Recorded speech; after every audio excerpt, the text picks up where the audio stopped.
time to see what's going down in Value Town.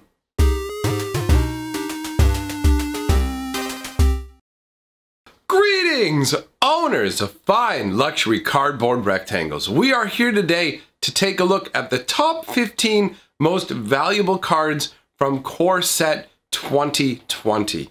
I was reminded yesterday in a live stream that the beginners to the game can sometimes get taken advantage of. People can get some really unfavorable trades, people doing one-for-one swaps and things of that nature with people who are trying to take advantage of them. So I like to do videos like this where we go, hey, here are at least the top 15 most valuable, so you know what to keep your eye on. And it's also fun. It serves like kind of a snapshot for the time frame of the set coming out, where it's basically like, okay, the set's just come out. These are the values at the time right around pre-release, essentially. And we're talking like, there can be some variance. There are some cards where they're pretty much tied. So it is a little bit arbitrary, the order that we're going to go through them. But regardless, the other thing I always need to cover when I do a list like this is bear in mind, this is the top 15 most valuable cards when this video was made. So those ridiculous human beings who come by 6 months in and go, that card's not one of the top 50 most valuable,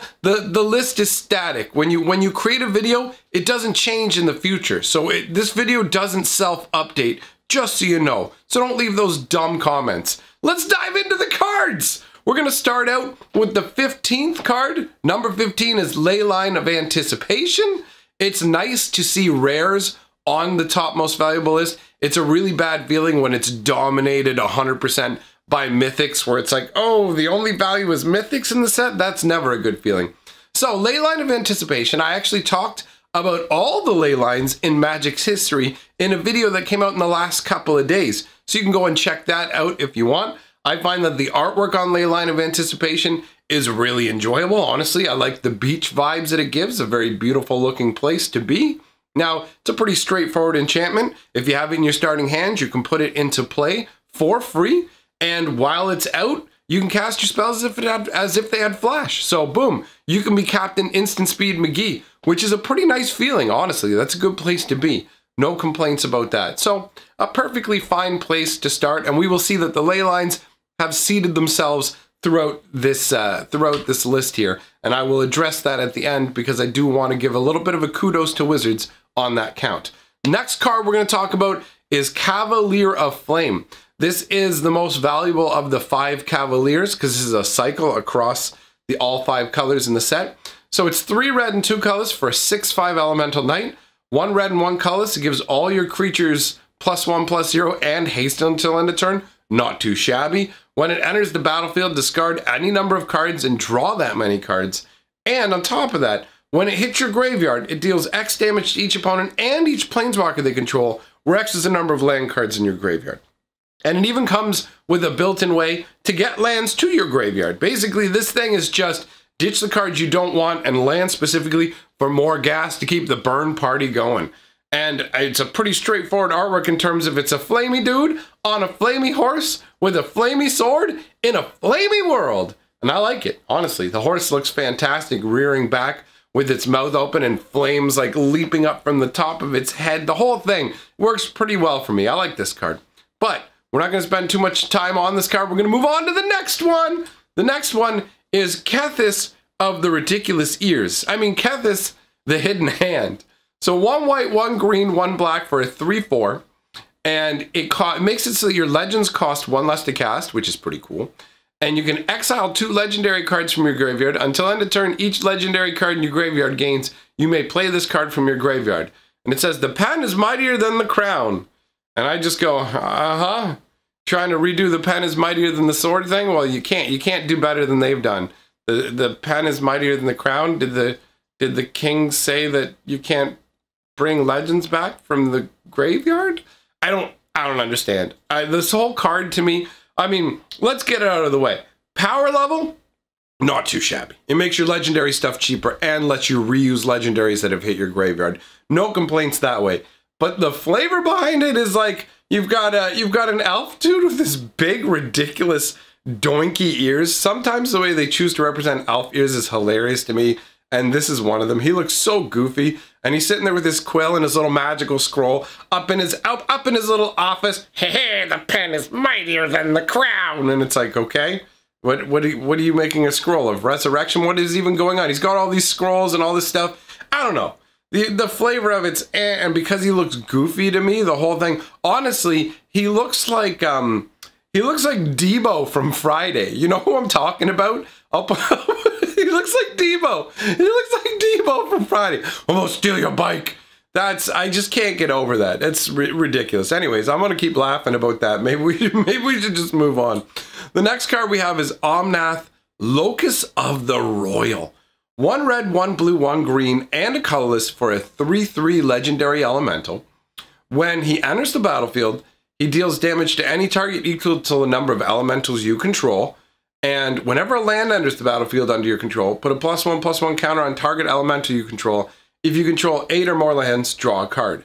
So his first ability is kind of like, I mean, I know that this set is a, what's it called? The set is based around elementals. Like it's got Chandra as the face of the set, and I know that it's based around elementals. So the ability to actually do like damage based on the number of elementals is okay. That ability, but the second ability actually feels really strong to me, to the point where the first ability is just tacked on. The second ability, where you can grow Omnath or other elementals just by laying lands, and if you happen to have 8 or more lands, you also get to draw a card. That's pretty dope. The artwork shows Omnath as we know him, green body with red arms here, kind of standing in a river that's flowing around him. I guess this is supposed to be the royal that he's like bringing with him. I guess that water is actually supposed to be coming from him. This is cool to me because Omnath started as a green elemental. Then they turned him into a green-red elemental. Now I've seen people complain, oh, he's got blue in him now, but I think that Omnath is going to continue his journey until he actually becomes aligned with all colors. That's what I think may be going on here. That's a personal like fan theory, and it may not be what's going on, but I really like the concept of adding in each of the colors. So next they could either add in white or black and give him another elemental force that he has control over.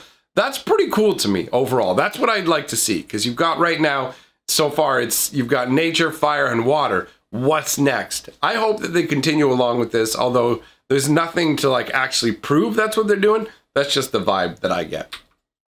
The next card, honestly, this feels like it feels like an Eldrazi to me. Yorick the Desecrated. 1 blue, 1 green, 1 black, 2 colorless for a 3/5 Death Touch lifelink. If a permanent entering the battlefield causes a triggered ability of a permanent you control to trigger, that ability triggers an additional time.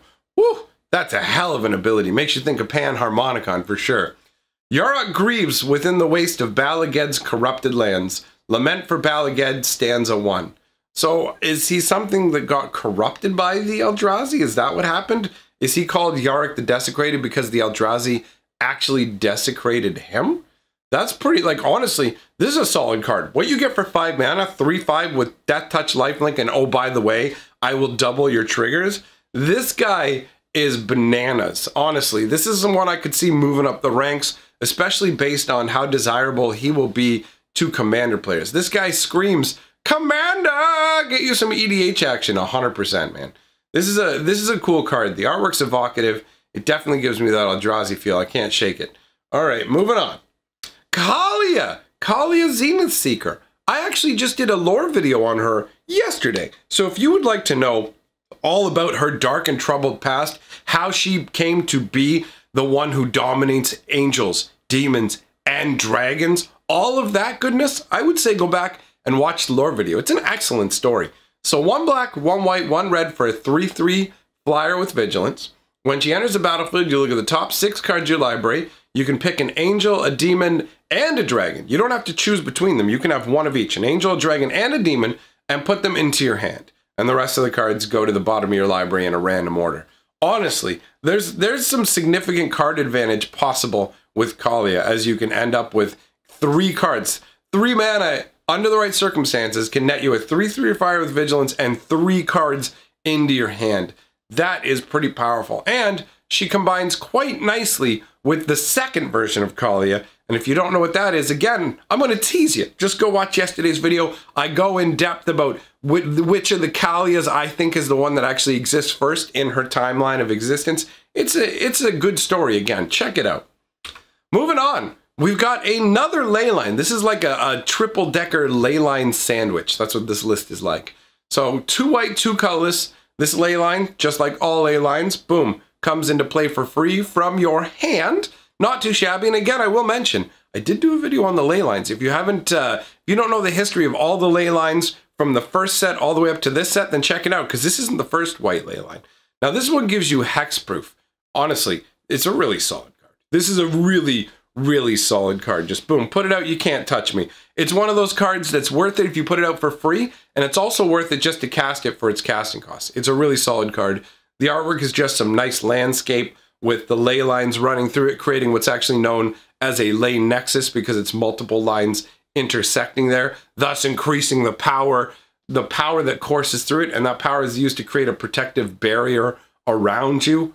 Not too shabby. That would be a nice force to harness. After that, we've got Kakar! Wind's Fury. This legendary guy is so impressive. I gave him a video, all of his own. All of his own. I guess at the end of this video, I'm going to have to link a bunch of videos. Anyways, 1 white, 1 red, 1 blue, 1 colorless for a 3/3 flyer. Whenever you cast a non-creature spell, create a 1/1 white spirit creature token with flying. Sacrifice a spirit to add a red mana to your mana pool. The Raging Gale fans the flames of righteous wrath. The artwork is hilarious to me because he's got a tiny little bird head. He's got his Hadouken fireball where he's getting ready to play Street Fighter for real. Come get some, Ryu! I'm gonna set you on fire, son!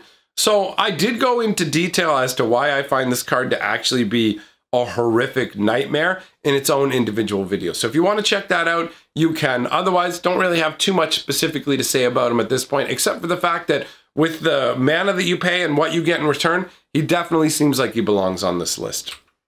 After that, we've got Vivienne Arc Bow Ranger. Should be ranging somewhere for a better hairstyle. I do not like her hairstyle. All right, 3 green and a colorless, so that's heavy on the green. For a 4 loyalty Planeswalker, this is the first Planeswalker we've seen on the list, actually. Distribute 2 +1/+1 counters among up to 2 target creatures. They get trample until end of turn. -3, target creature you control deals damage equal to its power to target creature or Planeswalker. And -5, you may choose a creature card you own from outside the game, reveal it, and put it into your hand. That's cool, but when I see a card like this, the ultimate ability makes me go, well, how is this going to work in things like Arena Best of 1? Are you going to get to pick from your full collection? Are you going to have to build a 15-card sideboard? Because normally when it says take a card from you own from outside the game, you're stuck with just picking cards from your sideboard, unless you're playing casual Magic, in which case you can use your entire collection. And that takes me back to the days of Ring-a-Maroof. I loved that card so much. Overall, I mean, for 4 mana, she's not too shabby. You only have to use her first ability 1 time to gain access to that ultimate ability to go outside of your deck for something specific that you need. And the whole like pseudo fighting where you can have one of your creatures do damage to your opponent's creature, but his creature doesn't get to do damage back is pretty nice. She's got a built-in Rabid Bite.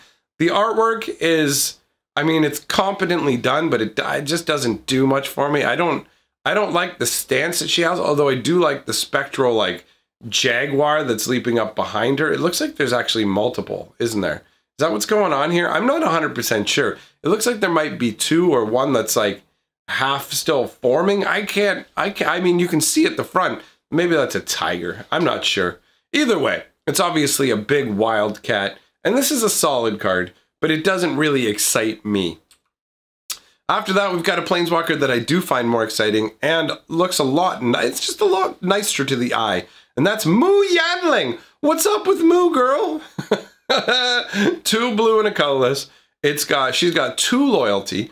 Her +2 ability is until your next turn, up to 1 target creature gets -2/-0 and loses flying. So that's a nice ability to keep her protected. -3, create a 4/4 blue elemental bird creature token with flying. And -8, you get an emblem with islands you control have tap, draw a card. Now what's really interesting to note about her is she has a weird setup where you can't actually use her second or third abilities until you've used her first ability. the majority of Planeswalkers are designed in a way where you can use their first ability to crank loyalty, their second ability to deduct some loyalty, the first turn they come out. But that's not actually possible with Moo.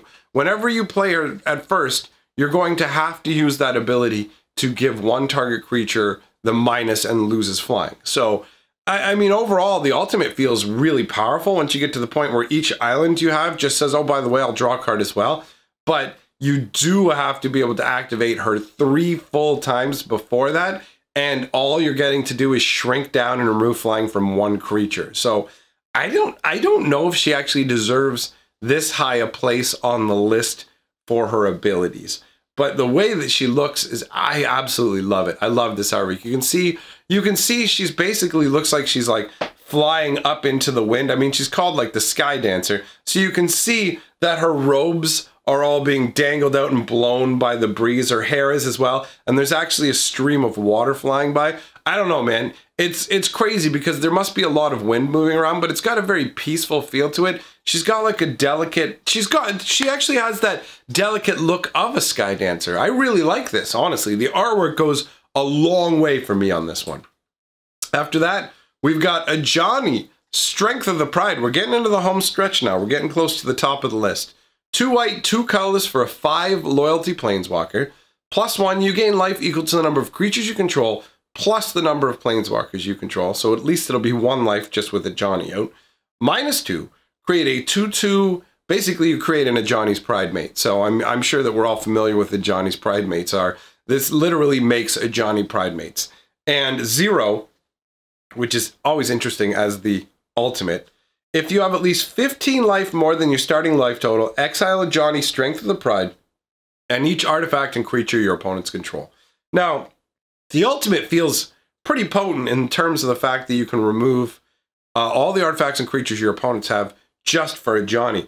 But it's very weird to have an ability that's like, this one doesn't cost any loyalty, but you do have to have at least 15 more life than your starting total.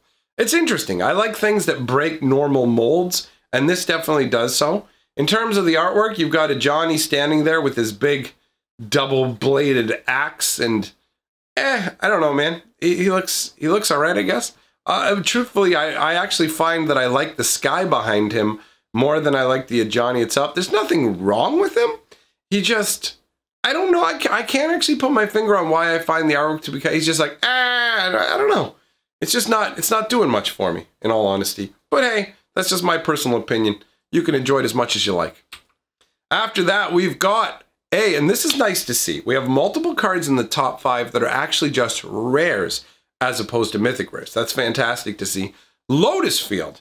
Now this is a hype land right here. It's got hexproof. It enters the battlefield tapped. When it enters the battlefield, you sacrifice 2 lands and you go, whoa, whoa, whoa, wait. This comes into play tapped and I have to sack 2 lands. That's some steep cost. I better be getting something good for what I'm giving up. And then you read the final line on it. Tap. Add 3 mana of any one color. And it's like, wow, this is pretty strong. And I like the fact that they gave you don't normally see lands with hexproof, but it makes perfect sense when you've invested this much in terms of sacrificing multiple lands to actually get hexproof. So you don't want to have somebody go, bam, I'll just destroy that land now. Now that you've sacked those 2 lands, I'm going to destroy this land on you. And it's like, oh, it feels so bad. But yeah, this is like it's a slow roller to get rolling, but once you get it rolling, it's going to give you 3 mana of any color. And the artwork is a field of lotuses, obviously reminiscent of the black lotus, and you can see them all blooming. Look at all these, every one represents 3 mana of any color. Just pick one, use it, use it, use it. I love that. And you can see a bunch are budding. This is very cool. It has a very magical feel to it. I really dig this card. After that, we've got, surprise, surprise, another Planeswalker. The higher up you go, that's where you see them. Soul, 1 black, 2 colorless, gets you Sorin Imperious Bloodlord. +1, target creature you control gains Death Touch and Lifelink until end of turn. If it's a vampire, put a +1/+1 counter on it. +1 again, you may sacrifice a vampire. When you do, Sorin Imperious Bloodlord deals 3 damage to any target, and you gain 3 life. And -3, you may put a vampire creature card from your hand onto the battlefield. So now this one's interesting because it really doesn't have an ultimate. It just has 2 boost abilities and a minus ability, and they're all very heavily centered around vampires, and that makes perfect sense. Sorin has been through a lot. He's watched all of his previous bloodline of vampires all get wiped out, basically, right? Like Nahiri came along and wrecked them all. So seeing him wanting to just like lord over the brood of vampires makes perfect sense to me, and this is cool. I like this. This feels very much like a tribal planeswalker, and you don't see too many of those, so that's enjoyable. The artwork is both hit and miss for me. I like the darkness and that Soren seems to be like melding into, and I like his armor, but overall I don't really care for the way that Soren looks, but I love the cold, lifeless statue of the angel behind him. It's fantastic. I don't know what it is specifically about Soren that just makes me go meh about the way that he looks. I like his armor, I like his surroundings, I like the statue, but his face and everything just it's not doing it for me. After that, we've got Chandra, Awakened Inferno, and I did a video on all 3 of the Chandras that are in this set. I went in depth talking about the artwork and the flavor behind them. Now, she is ridiculously strong, honestly. 6 mana, 6 loyalty, can't be countered. +2, each opponent gets an emblem with at the beginning of your upkeep. This emblem deals 1 damage to you. -3, she deals 3 damage to each non-elemental creature. And -X, she deals X damage to a creature or planeswalker. And if that permanent would go to the graveyard, exile it instead. Honestly, really potent. The first ability represents setting somebody on fire, and that fire just can't be put out, which is amazing to me. The second ability can wipe a ton of creatures off the board, which is just dirty. She's got a built-in board wipe ability, essentially. Obviously, little guys only. Standing room only. All the big boys get to stick around. So, basically, she's got an ability that can wipe all the little guys off the board, and when it comes to bigger guys, she's got an ability to just go, you're gone, and just remove them. Just be like, burn! But honestly, the fact that you give your opponents emblems that set them on fire is the most amazing part about this card to me. Now, we're moving on to the card at the top of the list. Now, there's some of you already going to know that it's Leyline of the Void, right? So some of you are already aware, oh, it's definitely got to be Leyline, because this card's hype. So again, same deal as before. Leylines, you can play them for free from your hand if you have it in your starting hand. This one's 2 black and 2 colorless. This Leyline says, if a card be put into an opponent's graveyard from anywhere, exile it instead. This is actually the most potent of all the Leylines. This is the one that actually made it through each reprinting of the sets of Leylines. Again, I went into great detail about the Leylines in a specific Leyline video, so feel free to check that out. This is King of the Heap in terms of the cards from this set. Now, it may at some point dip down below the other cards, but over time, Leyline of the Void is going to end up being the most valuable card from this expansion. It's pretty much guaranteed. This card completely hoses graveyard strategies so hard, and just your opponent's graveyard strategies, and is so potent that people will play it when they're not even playing black. So this card is King of the Heap. Now, I do want to give Wizards credit because it's really nice to see the most valuable card in the set being a rare instead of a mythic rare, because we're not always just chasing after mythic rares. Now, granted, there are a lot of mythic rares on this list, but we've seen 3 Leylines and the Lotus Field to bring 4 rares in. So it's almost 1/3 made up of rares. And that's not too shabby. I've seen better and I've seen worse in my years. So at this point, that covers all of the top 15 most valuable cards. Again, for this time frame we're in right now, my friends, for exactly when this video was put out. Otherwise, it can have changed. It's okay. Don't let it freak you out. Running down to the comments and going, no, you don't know anymore. Now it's only the 3rd most valuable. You're a fool. You're a fool. No, you're a fool. All right? Go get in your time machine, travel back to now, and try and tell me now, okay? Because now. All right, enough of this nonsense. It's time to roll the golden scroll. These are the people on my back on Patreon or through channel memberships, otherwise known as the best people on the planet. Thank you for supporting my channel. It is very much appreciated. We are welcoming a new member to the Scroll, Pink Peacock. Welcome aboard. He has been with the channel for a very long time and decided to take the Patreon plunge. Yes, that's it. That's the newest challenge. Can you give me money on Patreon? Challenge yourself. Challenge your wallet. Challenge the world. Anyways, thanks for being here, my friends. And for now, I'm history, baby.